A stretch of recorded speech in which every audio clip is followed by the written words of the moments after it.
Diamond, और वो भी मेरे चैनल पे केमिस्ट्री की क्लास में। यहाँ क्या कर रहा है ये डायमंड? ये क्यों है यहाँ पे? तो भाई ज़्यादा सोचने की ज़रूरत नहीं है। ये जो डायमंड आपको यहाँ पे दिख रहा है, ये एक्चुअली में कार्बन है। ओके, तो आप कह सकते हो कि कार्बन इस डायमंड का बाप है। जोक्स अपार्ट, तो वेलकम टू माय चैनल ओजस्वी की पाठशाला। और आज से हम स्टार्ट करने वाले हैं ऑर्गेनिक केमिस्ट्री पार्ट 1। और आज का लेक्चर जो है वो कम्प्लीटली कार्बन पे डेडिकेटेड है। आप सबको पता है कि ऑर्गेनिक केमिस्ट्री में पूरी की पूरी ऑर्गेनिक केमिस्ट्री जो है वो इसी कार्बन पे बनी हुई है। तो क्या है कार्बन, कैसे ऑर्गेनिक केमिस्ट्री की डिस्कवरी हुई, कैसे हमने इसको पढ़ना शुरू किया, कार्बन इतना फेमस क्यों है, और कैसे कार्बन डायमंड का बाप हो गया, तो ये सारे सवालों के जवाब हम इसी लेक्चर में देखेंगे। बस आप मेरे साथ बने रहिए, stay tuned and let's begin the lecture. तो कार्बन, कार्बन में क्या है कि carbon is categorized as organic compound. Okay, तो बहुत इंपॉर्टेंट चीज़ सबसे पहले ये जानने वाली है कि ऑर्गेनिक कंपाउंड्स क्या होते हैं। ठीक है, अभी देखो ऑर्गेनिक कंपाउंड्स की अगर वन लाइन डेफिनेशन होनी होगी तो क्या होगा? Any carbon containing compound is known as organic compound. Okay, तो कोई भी ऐसा कंपाउंड जिसमें कि कार्बन प्रेजेंट है उसको हम ऑर्गेनिक कंपाउंड कहेंगे। और इन कार्बन कंपाउंड्स की जो स्टडी की जाती है, राइट, जो स्टडी की जाती है उसको हम बोलते हैं, या जो ब्रांच ऑफ केमिस्ट्री जो ऑर्गेनिक कंपाउंड्स के बारे में स्टडी करती है, उनके फिजिकल या केमिकल प्रॉपर्टीज के बारे में, that is known as organic chemistry. Okay, तो अब ये शुरू कहाँ से हुआ, ये सारा खेल कैसे शुरू हुआ कि ऑर्गेनिक केमिस्ट्री बनाई गई और ऑर्गेनिक कंपाउंड्स के बारे में हम पढ़ने लगे? पहले ऐसा नहीं था, मतलब अराउंड 1800 तक ऐसा था कि कार्बन या जो भी ऑर्गेनिक कंपाउंड्स हैं, नॉर्मली लोग यही समझते थे कि इनको आप लैब में सिंथेसाइज नहीं कर सकते हो। तो ऐसा क्यों था लोगों के बीच में कि हम जो भी ऑर्गेनिक कंपाउंड्स हैं उनको लैब में सिंथेसाइज नहीं कर सकते? ऐसा क्यों था इनके बीच में? ये इसका रीज़न ये है कि पहले जितने भी ऑर्गेनिक कंपाउंड्स थे या जो भी कार्बन रिलेटेड जो भी कंपाउंड्स थे, इनको बोला जाता था molecule of life. Molecule of life मतलब क्या हुआ कि आपको मोस्टली जितने भी ऑर्गेनिक कंपाउंड्स हैं वो कहाँ कहाँ मिलेंगे? वो प्लांट्स में मिलेंगे, आपको एनिमल्स में मिलेंगे। ठीक है, इवन हमारी ह्यूमन बॉडी जो होती है वो भी ये जो है आपके कार्बन कंपाउंड से या ऑर्गेनिक कंपाउंड से ही बनी हुई है। आप प्लांट से आपको जैसे डिफरेंट टाइप्स ऑफ फ्रूट्स मिल रहे हैं जिसमें कार्बोहाइड्रेट, शुगर और प्रोटीन्स प्रेजेंट होते हैं। एनिमल से आपको मीट मिल रहा है, और स्किन जो उनका होता है, हेयर्स हो गए, नेल्स हो गए, इवन जो ह्यूमंस में भी आपके भी बॉडी में जो टीथ है, हेयर है, नेल है, डीएनए है, everything is made up of carbon. आप कोई भी ऐसा लिविंग ऑर्गेनिज्म नहीं एग्जिस्ट करता है इस अर्थ पे जो कि कार्बन से ना बना हो। ठीक है, हमारा जो बेसिक लाइफ एलिमेंट है दैट इज कार्बन ओनली। अगर कार्बन नहीं होता तो शायद हम यहाँ पे नहीं होते। So this carbon is really very important.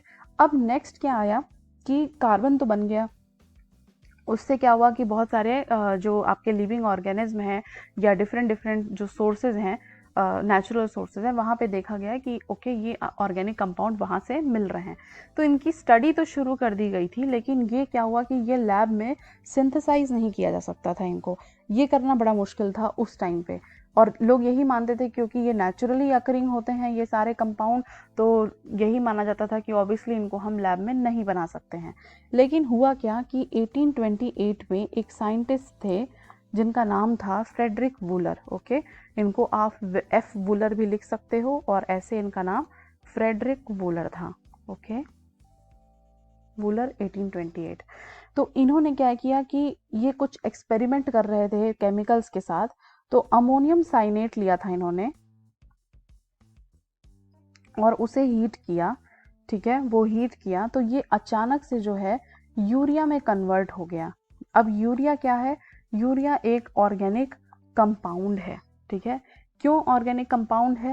Why it is known as organic compound? क्योंकि इसमें क्या प्रेजेंट है? कार्बन प्रेजेंट है। This is the structure of urea.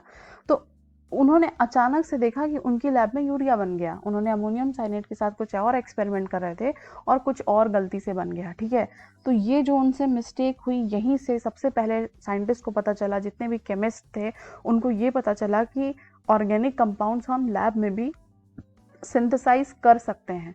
तो जब यहाँ से जब ये डिस्कवरी हुई कि लैब में ये सिंथेसाइज किया जा सकता है, तो फिर उसके बाद एंडलेसली आज तक पता नहीं कितने सारे ऑर्गेनिक कंपाउंड्स डिस्कवर किए जा चुके हैं, सिंथेसाइज किए जा चुके हैं, नए नए रोज बन रहे हैं। साइंटिस्ट हर दिन कुछ ना कुछ मॉडिफिकेशन और डेवलपमेंट करते रह रहे हैं ताकि आपको नए नए ऑर्गेनिक कंपाउंड्स मिलते रहें और आपकी नीड्स पूरी होती रहे।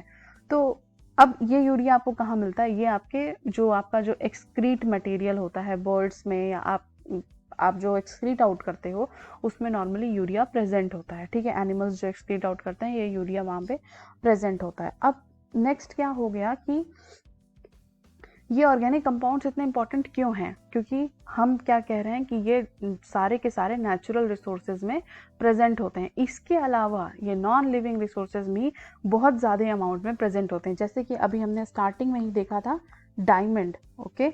डायमंड हो गया, ग्रेफाइट हो गया। ग्रेफाइट आप कहाँ यूज़ करते हो? ग्रेफाइट आप अपने डेली लाइफ में यूज़ कर रहे हो। आपकी जो पेंसिल की निब है वो ग्रेफाइट की बनी होती है, ओके। तो आप जो लिख पा रहे हो वो इसलिए क्योंकि कार्बन प्रेजेंट है।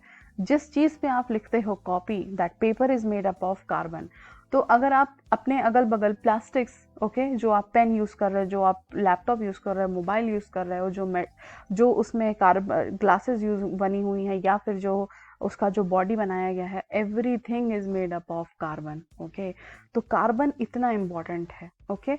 तो अब ऐसा क्या हुआ कि कार्बन इतना ज़्यादा इम्पॉर्टेंट हो गया। इवन जो आप मेडिसिन लेते हो, ड्रग्स लेते हो, उसमें भी जो आपके हैं वो कार्बन जो है वो प्रेजेंट होता है। तो अब ऐसा क्यों है? क्या ऐसी प्रॉपर्टी है कार्बन की जिसकी वजह से carbon is so much important, और उसकी वजह से एक पूरा का पूरा केमिस्ट्री में एक अलग ब्रांच ही बना दिया गया जिसको हम लोग बोलते हैं ऑर्गेनिक केमिस्ट्री, ठीक है। अब इंटरेस्टिंग चीज़ एक और है इसमें कि कार्बन जो है वो मेनली हम कार्बन की ही स्टडी करते हैं ऑर्गेनिक कंपाउंड्स में, लेकिन इसके अलावा और क्या क्या हो सकता है जो ऑर्गेनिक कंपाउंड के अंदर आते हैं? वो है carbon, oxygen, nitrogen and sulphur, ठीक है। ये सारे के सारे ऑर्गेनिक कंपाउंड्स होते हैं, लेकिन सारे के सारे ऑर्गेनिक कंपाउंड्स कैसे होते हैं कि ये आपस में मिलके ही कुछ कंपाउंड बनाएंगे। ऐसा नहीं है कि ऑक्सीजन का सोडियम के साथ कोई रिएक्शन कर रहे हो और उसको कह रहे हो कि वो एक ऑर्गेनिक कंपाउंड है, बिल्कुल नहीं। कोई भी ऐसा कंपाउंड जिसमें ये तीनों या ये चारों और हाइड्रोजन भी, ठीक है, एक साथ प्रेजेंट हैं, वही जो होते हैं ऑर्गेनिक कंपाउंड होते हैं। कुछ ऐसे कंपाउंड जिसमें सिर्फ कार्बन और हाइड्रोजन प्रेजेंट हैं, ओके, कार्बन एंड हाइड्रोजन्स, उनको हम क्या बोलते हैं? Hydrocarbons, okay. They are known as hydrocarbons. तो any compound that contain carbon and hydrogen are known as hydrocarbon. Simple example क्या है? मीथेन, ठीक है, CH4 होता है मीथेन का फॉर्मूला, ये हो गया मीथेन। उसके बाद आपका इथेन या इथेन हो गया, राइट, ये हो गया आपका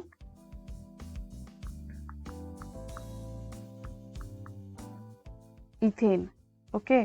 तो ऐसे ही करके बहुत सारे जो मॉलिक्यूल कंपाउंड्स हैं वो प्रेजेंट होंगे। अगर उनमें सिर्फ कार्बन और हाइड्रोजन है तो उन्हें हम क्या बोलते हैं?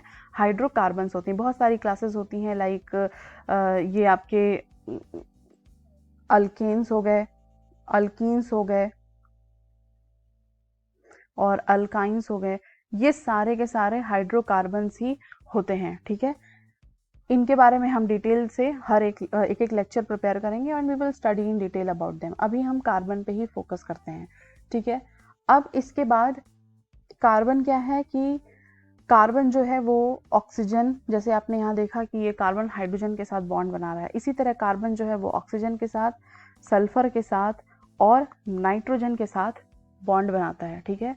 तो ऐसे जो कंपाउंड्स हैं जिसमें ये कॉम्बिनेशन प्रेजेंट हो, carbon oxygen, carbon sulphur, carbon nitrogen, या फिर अभी एक हमने हाइड्रोकार्बन्स पढ़ा, कार्बन H, ठीक है, कार्बन और हाइड्रोजन, ये सारे के सारे जो होते हैं इनको हम बोलते हैं, इन्हीं कंपाउंड्स को बोला जाता है ऑर्गेनिक कंपाउंड। ये ऑर्गेनिक कंपाउंड की एक कह सकते हो वास्ट क्लासिफिकेशन है। नॉर्मली वन लाइनर डेफिनेशन वही है कि कार्बन कंटेनिंग कंपाउंड्स। तो आप देखो तो कार्बन सारे में ही है, कार्बन O के साथ भी है, सल्फर के साथ भी है, नाइट्रोजन के साथ भी है, हाइड्रोजन के साथ भी है। तो कार्बन का प्रेजेंट होना मस्ट है। साइड में फिर कुछ और एलिमेंट्स यहाँ पे हो सकते हैं, जैसे कि ऑक्सीजन, सल्फर, नाइट्रोजन और हाइड्रोजन। अब नेक्स्ट क्या आता है कि ये ऐसा हो क्यों रहा है, इसके होने की एक बहुत अच्छी रीज़न है। इसके उसको समझने के लिए आपको क्या समझना होगा, आपको कार्बन का एटॉमिक स्ट्रक्चर देखना होगा। तो आइए देखते हैं कार्बन का एटॉमिक स्ट्रक्चर। ये देखिए आपको स्क्रीन पे लेफ्ट हैंड साइड में दिख रहा होगा, ये कार्बन का एटॉमिक स्ट्रक्चर है। तो कार्बन जो है वो second row of periodic table में आता है और कार्बन का एटॉमिक नंबर जो होता है वो होता है 6। ठीक है, ये 6 क्या है, एटॉमिक नंबर ऑफ कार्बन। अब इसके बाद जब आप इस इलेक्ट्रॉनिक शेल को देखो, जो सेंटर में है that is neutron and proton, उससे हमको मतलब नहीं है। मेन क्या हमारा देखना होगा हमको इसके शेल को। तो इसको देखते हैं। अगर आप इस शेल पे नोटिस करो तो आप ये देखोगे कि जो इनर शेल है उसमें 2 इलेक्ट्रॉन्स हैं, 1 एंड दिस 2। और अगर आउटर शेल में देखो तो इसमें कितने इलेक्ट्रॉन्स हैं, 4 इलेक्ट्रॉन हैं, 1 2 3 एंड 4। तो आपने ऑक्टेट रूल पढ़ा होगा तो आपको पता होगा कि जो इनर मोस्ट होता है उसमें 2 होगा और आउटर मोस्ट शेल में कितने इलेक्ट्रॉन्स होने चाहिए, 8 इलेक्ट्रॉन्स होने चाहिए। लेकिन यहाँ पे कितने इलेक्ट्रॉन्स हैं, कार्बन के आउटर शेल में कितने इलेक्ट्रॉन है, दैट इज 4 इलेक्ट्रॉन्स। तो यानी कि क्या हुआ कि इसका जो कार्बन का जो ऑक्टेट है दैट इज नॉट कंप्लीट। ठीक है, तो यहाँ पे क्या इसको आप कह सकते हो कि इनकम्प्लीट ऑक्टेट होता है कार्बन का, राइट। अब इस इनकम्प्लीट ऑक्टेट की वजह से क्या होगा कि ये बहुत ज़्यादा अनस्टेबल होता है, जो कार्बन होगा अनस्टेबल होता है, बहुत ज़्यादा अनस्टेबल। का मतलब क्या हो गया कि ये बहुत ज़्यादा रिएक्टिव भी होगा, जो कार्बन होगा ये पूरे टाइम इधर उधर घूमता रहेगा, देखता रहेगा कि इसको और 4 इलेक्ट्रॉन कैसे मिल जाएं। मतलब अगर इसके पास ऑलरेडी 4 इलेक्ट्रॉन्स हैं और अगर इसको 4 इलेक्ट्रॉन्स और मिल जाते हैं, ठीक है, 4 इलेक्ट्रॉन्स कहीं से और मिल जाएंगे तो क्या होगा कि इसका ऑक्टेट कंप्लीट हो जाएगा और ये फाइनली कितना हो जाएगा, 8 इलेक्ट्रॉन्स। और जब 8 इलेक्ट्रॉन्स हो जाएंगे तो ये स्टेबल हो जाएगा। तो ये बहुत ज़्यादा ही अनस्टेबल है, अभी बहुत ज़्यादा रिएक्टिव है। तो ये क्या करता है, फिर ये नहीं सोचता है कि हमें रिएक्शन करना है या नहीं करना है। कार्बन क्या करता है, फटाफट रिएक्शन करता है। अगर उसको हाइड्रोजन मिल गया तो वो हाइड्रोजन के साथ बॉन्ड बना लेगा, उसको ऑक्सीजन मिला ऑक्सीजन के साथ, सल्फर मिला सल्फर के साथ, नाइट्रोजन मिल गया नाइट्रोजन के साथ, इवन कार्बन के साथ भी बॉन्ड बना लेता है। ठीक है, ये इतना ज़्यादा रिएक्टिव होता है। मतलब इसको अपने ऑक्टेट को कंप्लीट करने की बड़ी जिद होती है। ठीक है, एक होता है ना कि हमें ये चाहिए ही चाहिए, so he is like that naughty kid. ठीक है, इसको चाहिए ही चाहिए, इसको अपने इलेक्ट्रॉन्स पूरे करने ही करने हैं। तो ये फटाफट बॉन्डिंग बनाता है। अब जितने भी कार्बन के जो ये कंपाउंड्स होते हैं ये किस तरह की बॉन्डिंग बनाते हैं, एक कॉमन टाइप की बॉन्ड होते हैं जो आपको नॉर्मली हर ऑर्गेनिक कंपाउंड में मिलेंगे, that is covalent bond. Okay, covalent bond का जो सिद्धांत है या प्रिंसिपल है वो बहुत सिंपल है कि ये हमेशा कैसे बनता है, शेयरिंग ऑफ इलेक्ट्रॉन्स से। ठीक है, यहाँ पे कोई चार्जेस या पॉजिटिव नेगेटिव ऐसा कुछ नहीं होता है जो ऐसे हम आयनिक बॉन्ड में देखते हैं। कोवेलेंट बॉन्ड में क्या होता है कि इलेक्ट्रॉन्स शेयर किए जाते हैं 2 एटम्स के बीच में या 2 एलिमेंट्स के बीच में। जैसे कि फॉर एग्जांपल आपको मैं एक बहुत छोटा सा एग्जांपल दे रही हूँ कि जैसे हम ले रहे हैं यहाँ पे कार्बन ले लेते हैं। ओके, ये मैंने कार्बन ले लिया। कार्बन में हमने ऑलरेडी पढ़ा है कि कितने इलेक्ट्रॉन हैं इसके आउटर शेल में, 4 इलेक्ट्रॉन्स हैं। तो इसके वैलेंस शेल में 4 इलेक्ट्रॉन्स हैं। वही 4 इलेक्ट्रॉन अवेलेबल होंगे जो लास्ट वैलेंस शेल में होते हैं रिएक्टिविटी के लिए। ठीक है, तो ये क्या होगा कि ये फटाफट मान लो इसको हम लोग ड्रॉ कर लेते हैं। ये जो हम इलेक्ट्रॉन्स इस कार्बन के ऊपर जो हम ये इलेक्ट्रॉन शो कर रहे हैं इसको हम बोलते हैं इलेक्ट्रॉनिक स्ट्रक्चर। तो अगर आपसे कभी कोई कहे कि draw the electronic structure of carbon तो आप फट से ये ड्रॉ करोगे। ठीक है, क्योंकि इसके लास्ट शेल में कितने इलेक्ट्रॉन्स हैं, इसका जो एटॉमिक नंबर होता है वो होता है 6। ठीक है, तो इसको अगर आप इसको लिखने की कोशिश करो तो ये 2 और 4 हो जाएगा, ठीक है, 2 और 4 होगा।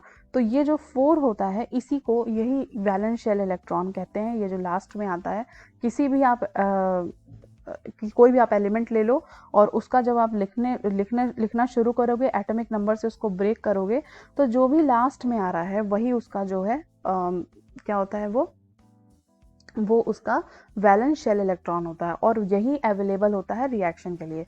तो कार्बन में ये 4 है, इसको हमने 4 ड्रॉ कर दिया। अब क्या है कि उसके पास 4 इलेक्ट्रॉन पड़े हुए हैं, अब इसको 4 और इलेक्ट्रॉन चाहिए। तो ये सिंपल क्या करेगा, अब ये बंदे ढूंढेगा कि भाई कोई आके इसको 4 इलेक्ट्रॉन दे जाए। तो अब मान लो इसको मिल गए, ये इलेक्ट्रॉन, कार्बन जा रहा था रास्ते में कहीं, तब तक इसको क्या हुआ कि हाइड्रोजन मिल गया, ठीक है। अब हाइड्रोजन के पास भी क्या है कि 1 इलेक्ट्रॉन है, ओके, ये 1 इलेक्ट्रॉन है। तो अब हाइड्रोजन को भी इलेक्ट्रॉन चाहिए, हाइड्रोजन को कुछ नहीं चाहिए लेकिन कार्बन को ये इलेक्ट्रॉन चाहिए। तो कार्बन क्या करेगा, ये अब हाइड्रोजन को वो करेगा, पुश करेगा, पटाएगा, ओके, इसको समझाने की कोशिश करेगा कि प्लीज़ मुझे अपना इलेक्ट्रॉन दे दो, ठीक है। तो फाइनली क्या होगा कि ये हाइड्रोजन अपना इलेक्ट्रॉन दे देगा इसको। लेकिन मान लो ये अपना 1 इलेक्ट्रॉन इसको देता है, तो इस 1 इलेक्ट्रॉन से क्या होगा, इसको तो बहुत सारे इलेक्ट्रॉन चाहिए, ओके। तो अब उसकी वजह से क्या होगा कि ये हाइड्रोजन से बोलेगा कि नहीं मुझे और हाइड्रोजन ला के दो, एक से मेरा काम नहीं बनेगा। तो फिर क्या होगा, और हाइड्रोजन आएंगे और वो अपने एक एक इलेक्ट्रॉन को इस कार्बन के साथ शेयर करेंगे, ठीक है। तो अब क्या हुआ कि ये कार्बन, अगर आप देखो तो ये कार्बन जो है इस हाइड्रोजन के सारे इलेक्ट्रॉन्स ले लेगा और अपने चारों इलेक्ट्रॉन्स ले लेगा। तो फाइनली अब इसके पास कितने इलेक्ट्रॉन्स हो गए, इसके पास हो गए 8 इलेक्ट्रॉन। कैसे, 1 2 3 4 इसके जो खुद के थे और फिर उसके बाद 4 हाइड्रोजन्स के 1 इलेक्ट्रॉन, 1 2 3 4, तो कितने इलेक्ट्रॉन्स हो गए, 8 इलेक्ट्रॉन्स हो गए। तो फाइनली क्या हुआ कि ये एक स्टेबल स्ट्रक्चर बन गया। अब अगर आपको इसको बॉन्ड के फॉर्म में दिखाना हो, ये तो एक इलेक्ट्रॉनिक स्ट्रक्चर बनाया हमने, बॉन्ड के फॉर्म में कैसे बनाते हैं कि जो ये डॉट्स होते हैं इनको आपस में बस सिंपल कनेक्ट कर देना होता है, कनेक्ट कर देना होता है। तो अगर आप इसको अब बॉन्ड स्ट्रक्चर बनाओ इसका, तो ये क्या हो जाएगा, ये H। तो ये किसका स्ट्रक्चर है, अगर इसका हम नाम देखें तो ये मीथेन का स्ट्रक्चर है। इस स्ट्रक्चर के बारे में कि कैसे स्ट्रक्चर बनाना है, उसका नॉमेनक्लेचर कैसे करना है, ये सारी चीज़ें हम अपने लेक्चर्स में करेंगे। अभी आपको इस पे बहुत फोकस करने की ज़रूरत नहीं है। इवन ये इलेक्ट्रॉनिक स्ट्रक्चर में भी अभी आप मत जाइए डिटेल में। जो नेक्स्ट लेक्चर मैं बनाऊंगी वो उसमें डिटेल में डिस्कस करेंगे कि कैसे इलेक्ट्रॉनिक स्ट्रक्चर बनता है, कैसे बॉन्डिंग होती है, क्योंकि अल्केन, अल्कीन, अल्काइन सबके साथ आपको इलेक्ट्रॉनिक स्ट्रक्चर पता होना चाहिए, वेरी इंपॉर्टेंट है, ठीक है। तो अभी क्योंकि ये स्टार्टिंग है, हम सिर्फ यहाँ एक ओवरव्यू दे रहे हैं कि आपको पता रहे कि आपको क्या क्या पढ़ना है। अब आपको आई थिंक यहाँ से समझ में आ गया होगा कि ये कैसे हो रहा है।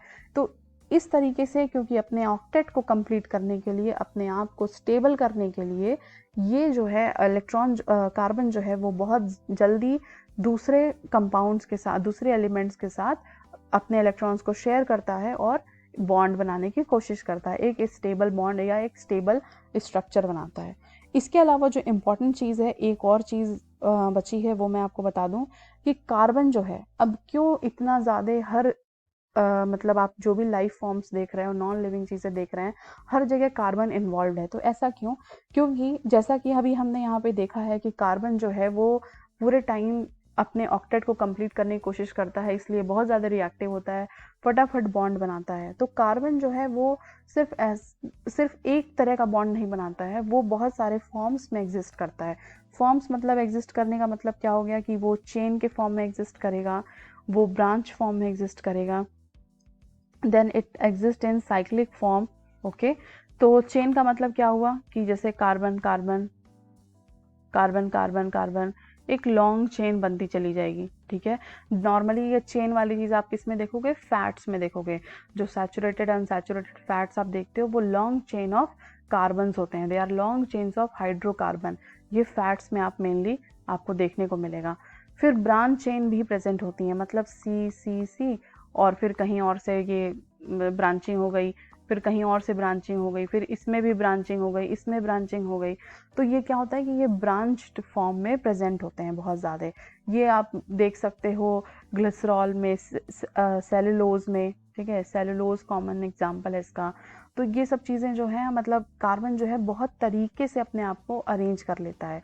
साइक्लिक फॉर्म में कैसे अरेंज करने का मतलब क्या हुआ, ये सब जो आपने चेन और ब्रांच देखा ये ओपन स्ट्रक्चर है। मतलब अगर ये इसका फर्स्ट कार्बन है और ये अगर लास्ट कार्बन है तो ये आपस में कनेक्टेड नहीं होते, ओपन स्ट्रक्चर है। साइक्लिक में क्या होता है कि ये जो कार्बन्स होते हैं फर्स्ट एंड लास्ट कार्बन, ये आपस में कनेक्ट हो जाते हैं, मीन्स आपस में भी एक बॉन्ड बना के एक क्लोज स्ट्रक्चर बना लेते हैं। जैसे कि फॉर एग्जाम्पल हम ले रहे हैं एग्जाम्पल साइक्लोहेक्सेन का एग्जाम्पल लेते हैं। तो साइक्लोहेक्सेन में क्या होता है कि 1 2 3 4 5 एंड 6।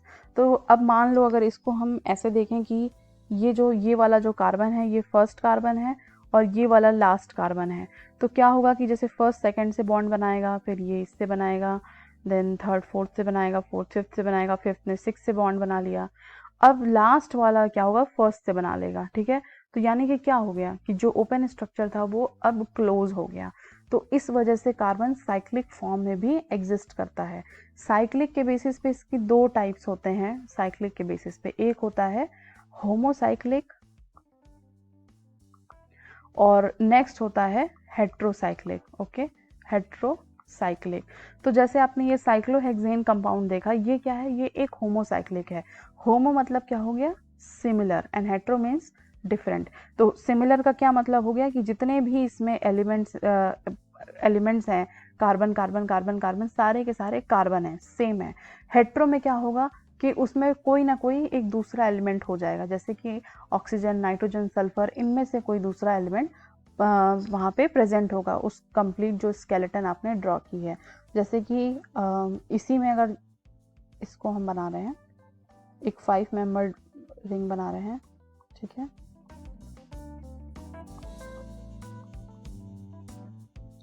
ये अगर इसको आप ऐसे कार्बन हटा के दिखाना चाहो तो आप इसको ऐसे भी दिखा सकते हो। तो ये क्या हो गया यहाँ पे, क्योंकि अब बाकी तो कार्बन है लेकिन एक यहाँ पे ऑक्सीजन आ गया। इस ऑक्सीजन की वजह से ये क्या है, डिफरेंट टाइप के एलिमेंट्स हो गए वहाँ पे, इसलिए इनको हेट्रोसाइक्लिक एलिमेंट्स बोलते हैं। ये सारी चीज़ें हम होमोसाइक्लिक और हेट्रोसाइक्लिक और उनका स्ट्रक्चर कैसे बनाना है और नेमिंग कैसे करनी है, ये सारी चीज़ें हम पढ़ेंगे वन बाय वन। अभी के लिए इतना काफ़ी है कार्बन के बारे में पढ़ना, बहुत हो गया कार्बन का इंट्रोडक्शन। और आई थिंक हम लोग बहुत अच्छे से कार्बन को समझ गए हैं। एक और चीज़ कार्बन के बारे में रह जाती है, कार्बन का आइसोटोप। ये हम लोगों ने ऑलरेडी पढ़ा हुआ है, आइसोटोप्स के बारे में अपने प्रीवियस लेक्चर में मैंने पढ़ा हुआ है। प्लीज़ वहाँ जाके वॉच कर लीजिए एक बार, डिटेल में पूरा एटॉमिक स्ट्रक्चर को एक्सप्लेन किया हुआ है कि एटॉमिक स्ट्रक्चर कैसे होता है, आइसोटोप्स क्या होते हैं, मास नंबर क्या होता है, एटॉमिक नंबर क्या होता है। नहीं अगर आइडिया है तो वो वीडियो जाके ज़रूर देखें। आइसोटोप्स में क्या होगा कि कार्बन के 3 फॉर्म्स होते हैं आइसोटोप के, जैसे C12, C13 और C14। लेकिन जो सबसे ज़्यादा फॉर्म जो एग्जिस्ट करता है वो होता है C12। ओके, ये C13 और C14 जो आइसोटोप्स हैं कार्बन के, ये रेयरली अकर करते हैं, बहुत ही लो परसेंटेज में अकर करते हैं। ओके, ये सबसे ज़्यादा कॉमनली अकरिंग फॉर्म है। C14 जो है वो आपका कार्बन डेटिंग में यूज़ होता है। ओके, तो काफ़ी हो गया इतना कार्बन का कंप्लीट, आई थिंक ये कंप्लीट इंट्रोडक्शन है कार्बन के बारे में। अब इसके बाद हम नॉमेनक्लेचर, स्ट्रक्चर्स, इलेक्ट्रॉनिक स्ट्रक्चर, ये सारी चीज़ें पढ़ेंगे और फिर एक एक करके हम एक एक कंपाउंड्स के बारे में, जो भी एक ऑर्गेनिक कंपाउंड है, क्लासिफिकेशन है उनकी, वो सारी चीज़ों को हम स्टेप बाय स्टेप डिस्कस करेंगे, राइट। तो अब क्योंकि हमने पढ़ा था कि कार्बन जो है, जो कार्बन का जो इलेक्ट्रॉनिक स्ट्रक्चर पढ़ा था, उसकी वजह से जो कार्बन का शेप बनता है, ओके, ये जो शेप बन रहा है कार्बन का, क्योंकि इसके जो इलेक्ट्रॉन्स हैं वो फ्रीली मतलब एकदम राह देखते हैं कि बस कोई आए और हम उसके साथ बॉन्डिंग बना लें, इसकी वजह से जो ये एक शेप बन जाता है, इसको हम बोलते हैं टेट्राहेड्रन स्ट्रक्चर। ओके, इसको बोलते हैं टेट्राहेड्रन स्ट्रक्चर ऑफ या शेप ऑफ कार्बन। तो अगर आपसे कभी क्वेश्चन आए कि कार्बन की क्या कौन सी शेप में ये एग्जिस्ट करता है, तो आप सीधे सीधे बताओगे टेट्राहेड्रन फॉर्म में ये एग्जिस्ट करता है। तो इतना काफ़ी है कार्बन के बारे में, बहुत हो गया कार्बन के बारे में। अब बंद करते हैं इसे, फिर मिलेंगे नेक्स्ट लेक्चर में। तब तक के लिए bye bye. Please subscribe, like my channel. Tata, bye bye.